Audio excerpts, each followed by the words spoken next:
बिलासपुर नाम के गांव में दो पति पत्नी रहा करते थे। वह बहुत ही गरीब थे। शांति अपने गरीबी से बहुत परेशान थी और वह हर वक्त अपने पति को कोसा करती थी। मेरी तो किस्मत ही फूटी थी जो तुमसे मेरी शादी हो गई। मेरी सहेलियों के पास बहुत ही अच्छे अच्छे कपड़े और गहने हैं, लेकिन वही मेरे पास कुछ भी नहीं। अरे जरा सब्र रखो भाग्यवान, एक दिन मैं भी धनवान बनूंगा और फिर मैं तुम्हारे लिए बहुत ही अच्छे अच्छे कपड़े और गहने बनवाऊंगा। हाँ, बनवाओगे। 5 सालों से तो यही सुन रही हूँ। एक ही बात सुन सुनकर मेरे तो कान पक गए हैं। शांति का नाम शांति तो था, लेकिन वह हर वक्त अशांति मचाए रखती थी। वह घर का कोई भी कामकाज अच्छे से नहीं करती थी और हर वक्त अपने पति को कोसा करती थी। बेचारा उसका पति बहुत ही भोला था। वह अपनी पत्नी को कुछ नहीं कहता। वह लकड़ी काटने का काम करता था। अपने पत्नी के ताने सुनने के बाद भी वह जंगल में चला जाता है लकड़ी काटने के लिए। ऐसे ही वह हर दिन बाहर का भी काम करता था और घर में आकर खाना भी बनाता था, क्योंकि उसकी पत्नी बहुत ही कामचोर थी। अरे भाग्यवान, सुनती हो? मैंने खाना बना दिया है। अब मैं जंगल जा रहा हूँ लकड़ियाँ काटने के लिए। तुम टाइम पर खाना खा लेना और अपना ध्यान रखना। गोपाल इतना कहकर जंगल में लकड़ियाँ काटने के लिए चला जाता है। गोपाल दिन भर जाकर जंगल में लकड़ियाँ काटता और शाम को बाजार में बेच देता। अब तो मेरे पास थोड़े पैसे हो गए हैं, क्यों ना इन पैसों से मैं एक गधा खरीद लूं और उस गधे के पीठ पर बहुत सारी लकड़ियाँ लाद दूंगा, जिससे मेरे पास जल्दी ही बहुत सारे पैसे हो जाएंगे। गोपाल इतना सोचकर गधा खरीदने के लिए चला जाता है। बाजार में जाकर गोपाल एक गधा खरीदता है और उसे साथ लेकर घर की तरफ चल देता है। गोपाल घर पहुंचकर अपनी पत्नी को आवाज देता है। अरे भाग्यवान, देखो मैं क्या लेकर आया हूँ। बोल तो ऐसे रहे हो जैसे कि बहुत बड़ा खजाना लेकर आए हो। आती हूँ। गोपाल की पत्नी जब घर के बाहर आती है तो उसे गधे के साथ देखकर बहुत ही गुस्सा हो जाती है। हे भगवान, तुम ये गधा खरीद कर लाए हो।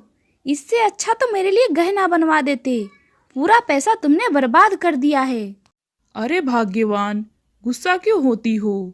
ये गधा मैंने लकड़ियों को ढोने के लिए खरीदा है, ताकि ज्यादा लकड़ियां मैं बाजार ले जा सकूं और ज्यादा मुनाफा कमा सकूं। तुम तो मेरे काम से कभी भी खुश नहीं रहती हो। वो सब मैं कुछ नहीं जानती। तुम अभी के अभी इस गधे को वापस करके आओ, नहीं तो या तो ये गधा इस घर में रहेगा या तो मैं। अरे ऐसा क्यों कह रही हो भाग्यवान? ठीक है, मैं इस गधे को कल वापस कराऊंगा, क्योंकि अभी तो रात होने वाली है। फिर कुछ ही देर बाद रात हो जाती है। गोपाल उस गधे को अपने घर के पास ही बांध देता है और खुद घर के बाहर बैठ जाता है। थोड़ी ही देर में उसकी आंख लग जाती है और वह वहीं पर सो जाता है। इधर कहीं से एक नाग आकर गधे के पैरों में काट लेता है, जिससे गधे की मौत हो जाती है। फिर जैसे ही सुबह होती है और गोपाल अपने गधे को देखता है तो वह बहुत ही दुखी हो जाता है। हे भगवान, इतना बड़ा अन्याय मेरे साथ ही क्यों हुआ? अभी मैं कल ही तो इसे खरीद कर लाया था। गोपाल यह सोच सोचकर दुखी हो रहा था कि तभी उसकी पत्नी उसके पास आती है और वह मरे हुए गधे को देखकर बोलती है, अरे कैसा गधा लेकर आए थे? यह तो एक दिन भी काम नहीं आया। इतने ही पैसों के अगर तुम मेरे लिए जेवर बनवाए होते तो वह पूरी जिंदगी चलते। अरे भाग्यवान, क्यों जले पे नमक छिड़क रही हो? हाँ, मैं जले में नमक छिड़क रही हूँ। मेरी बातें तो तुम्हें कभी अच्छी लगती ही नहीं है। बस अब बहुत हुआ। रहो तुम अपने घर में और करो अपनी मनमानी। मैं तो चली अपने मायके। गोपाल की पत्नी इतना कहकर गुस्से में वहां से चली जाती है। मेहनत करके जो रुपए कमाए थे उससे यह गधा खरीदा था। वाह रे मेरी किस्मत, इस दुख भरा जीवन जीने से तो अच्छा है मर जाना। इतना कहकर गोपाल जंगल की तरफ चला जाता है। मेरी जैसी किस्मत भगवान मेरे दुश्मन को भी ना दे। माता पिता बचपन में ही गुजर गए और आज मैं अकेला हूँ।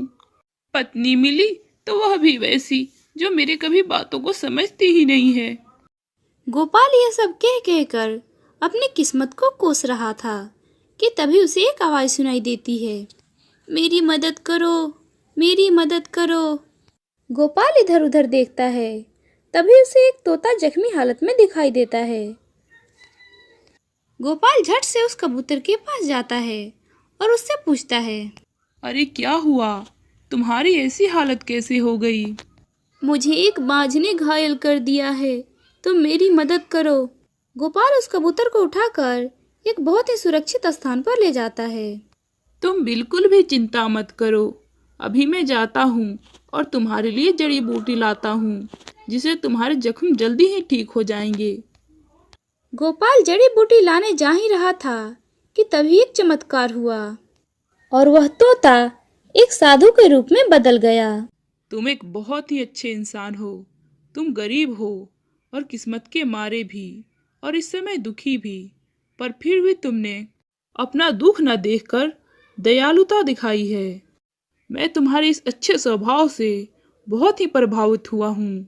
मांगो, तुम क्या मांगना चाहते हो? तुम जो भी मांगना चाहते हो मैं तुम्हें दूंगा। क्या सच में साधु बाबा, मैं जो मांगूंगा आप मुझे देंगे? हाँ गोपाल, तुम जो भी मांगोगे मैं वो तुम्हें दूंगा। साधु बाबा, मेरी पत्नी मुझसे नाराज होकर अपने मायके चली गई है। मैं अपनी पत्नी से बहुत प्यार करता हूँ। मेरी पत्नी के अलावा मेरा इस दुनिया में और कोई नहीं है। माता पिता का साथ भी बचपन में ही छूट गया। मैं चाहता हूँ कि मेरी पत्नी मुझसे प्यार करे। ठीक है गोपाल, ऐसा ही होगा। तुम्हें तुम्हारा गधा भी जीवित मिलेगा और तुम्हारी पत्नी भी तुम्हारे घर में तुम्हारा इंतजार कर रही है। अब जाओ, तुम अपने घर जाओ। साधु की बातें सुनकर गोपाल बहुत खुश हुआ। गोपाल, मैं तुम पे बहुत ही प्रसन्न हूँ। तुम्हें और भी कुछ चाहिए तो मुझसे मांग लो। नहीं साधु बाबा, मुझे और कुछ नहीं चाहिए, सब कुछ तो आपने दे ही दिया है मुझे। साधु बाबा जानते थे कि गोपाल एक बहुत ही अच्छा और ईमानदार इंसान है, इसलिए उन्होंने गोपाल से कहा, गोपाल, मैं जानता हूँ कि तुम बहुत ही मेहनती इंसान हो और तुम अपने मेहनत से ही सब कुछ पाना चाहते हो, लेकिन मैं तुम्हारे मेहनत को थोड़ा आसान करना चाहता हूँ।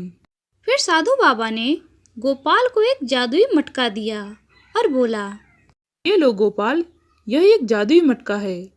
इसे तुम अपने मन चाहा अनाज निकाल सकते हो, गेहूँ, चावल, आटा और भी जो तुम्हारा मन करे, और उसे तुम अपने गधे की पीठ पर लाद कर बाजार में बेच के बहुत सारा धन कमा सकते हो, जिससे तुम्हारी गरीबी दूर हो जाएगी और तुम्हारा जीवन बहुत ही सुख से बीतेगा।